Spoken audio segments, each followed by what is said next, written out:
ចាស់ហារតីស្មោះស្ម័គ្រក្តីសែនមេត្តាត្រូវរៀនចេះអត់ធ្មត់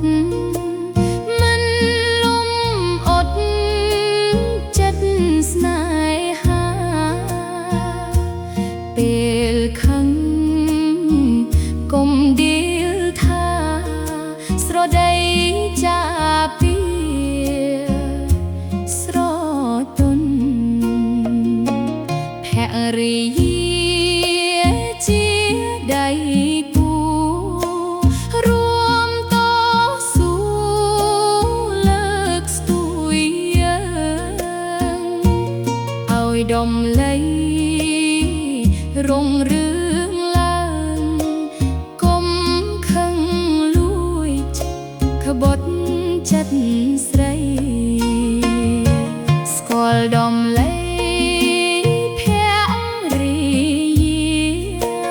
ជួយរក្សាការពារស្រីឲ្យដំលៃលោកសិនខ្សៃអត់កែប្រែ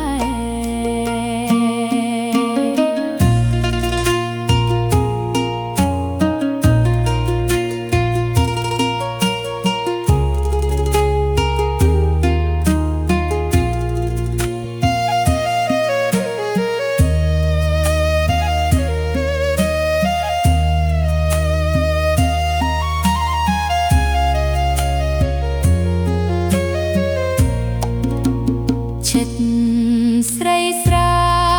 លណាស់ណាស្រដីថាកុំអាំងអន់នាងងរងក់ប្រច័ណ្ឌព្រោះចិត្តស្មោះសែនអាណិតកូនឆាប់ខឹងត្រូវប្រឹងថ្លឹងរកការពិត